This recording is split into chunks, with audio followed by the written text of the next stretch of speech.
வேளாண்மை 2.0 திட்டம் இருக்குல்ல, அதை வந்து ரத்து செய்யணும். அதில் பல்வேறு குளறுபடி இருக்கு. அது வந்து வேளாண்மை பாதிக்கும் சொல்லி வேளாண்மை வந்து வளர்ச்சியை வந்து சட்டமன்றத்தில் அறிவித்து சட்டமன்ற உறுப்பினர்கள்லாம் அதே போல் விவசாயிகளுடைய கருத்து, அதே போல் விவசாய சங்கத்துடைய கருத்து, மாவட்டந்தோறும் தமிழ்நாடு மாவட்டந்தோறும் விவசாயிகளை சந்தித்து பட்ஜெட்டு போடும்போது கருத்துக்களை கேட்கும்போது எங்களுக்கு கிராமத்திலே ஒவ்வொரு கிராமத்திற்கு ஒரு அதிகாரிகள் விவசாயியை சார்ந்த விவசாயத்தை வேளாண் துறையை சார்ந்த அதிகாரிகளை வந்து எங்களுக்கு செய்ய வேண்டும், ஆலோசனை கூற வேண்டும் என்ற கருத்தை முன்வைத்து அவருடைய அடிப்படையில் 2.0 ஒரு கிராமந்தோறும் இங்கே வேளாண் துறை சார்ந்த அனைத்து வேளாண் துறை, தோட்டக்கலைத்துறை, பல்வேறு துறைகளுடைய ஏஓக்கள் ஒரு நாளைக்கு ஒரு திங்கட்கிழமைக்கு ஒரு பஞ்சாயத்து, செவ்வாய்க்கிழமைக்கு ஒரு பஞ்சாயத்து, புதன்கிழமைக்கு ஒரு பஞ்சாயத்து, அதே போல் வியாழக்கிழமைக்கு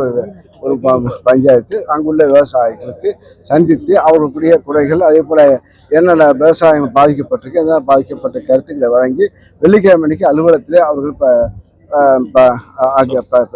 தெளிவுபடுத்த வேண்டும் என்ற அடிப்படையில் விவசாய விளைநிலை பார்வையிடுவதற்கு பொறுப்பு ஒவ்வொரு ஏஓக்களுக்கு நாங்கள் துறையை சார்ந்த அதிகாரிகளுக்கு பொறுப்பு கொடுத்து அதை சுமமாக எந்தெந்த துறை இருக்காதோ அந்த அதிகாரிகள் அந்தந்த துறையிலே இருப்பார்கள் நிர்வாகம். ஆக இந்த விவசாயிகளை சந்தித்து விவசாயிகளை குறைகளை கேட்க வேண்டும் ஆக என்ற கருத்தை வைத்துதான் இது சட்டமன்ற உறுப்பினர் சட்டமன்ற எல்லோருடைய விருப்பத்துக்கேற்பு இந்த திட்டத்தை மாற்ற செய்திருக்கோம்.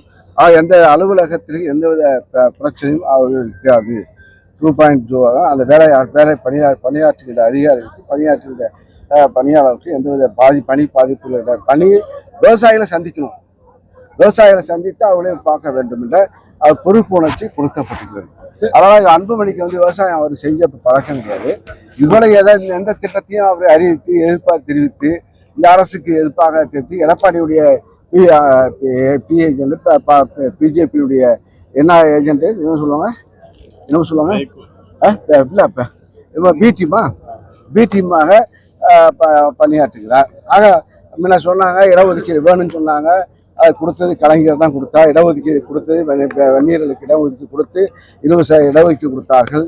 அவங்க 10.12 தேர்தல் நேரத்தில் எடப்பாடி பேரம் பேசிட்டு கடைசி அன்னைக்கு ஒரு ஜியோ போட்டு ஒரு வன்னியர்களுடைய ஓட்டை எடப்பாடி திருடிட்டாரு. இப்போ அது வந்து இதுக்கு ஆணையத்தின் மூலமாக பரிந்துரைக்கப்பட்டாதான் நாங்கள் செய்ய முடியும். இல்லை இப்போ அந்த இடஒதுக்கீடு போராட்டமும் போயிடுச்சு, வேறு பிரச்சனையும் போச்சு. இப்போ அப்பா ரிமோனுக்கும் இப்போ உள்ள பிரச்சனையை அவங்க முன்வைத்து போராடுகிறார்கள். இன்னும் ஜாதிக்காக போராடினாங்க, இப்போ அவருக்காக போராடுகிறார்கள். அவருடைய கருத்துலாம் தேவையில்லை. கொரோனா காலத்துல தான் தொடங்கிச்சுன்னு சொன்னீங்க. கொரோனா காலத்துல எல்லாமே இருக்கும் போது மக்கள் போது அது அதிமுக ஆட்சி காலத்திலே அது வந்து ஆரம்பிச்சு வழக்கே போது அந்த அதிமுக அமைச்சரவையில் இருக்கிறவர்களுக்கு இந்த போதைப் பொருள் பழக்கத்துக்கு சம்பந்தமாக வழக்கு இருக்கிறது.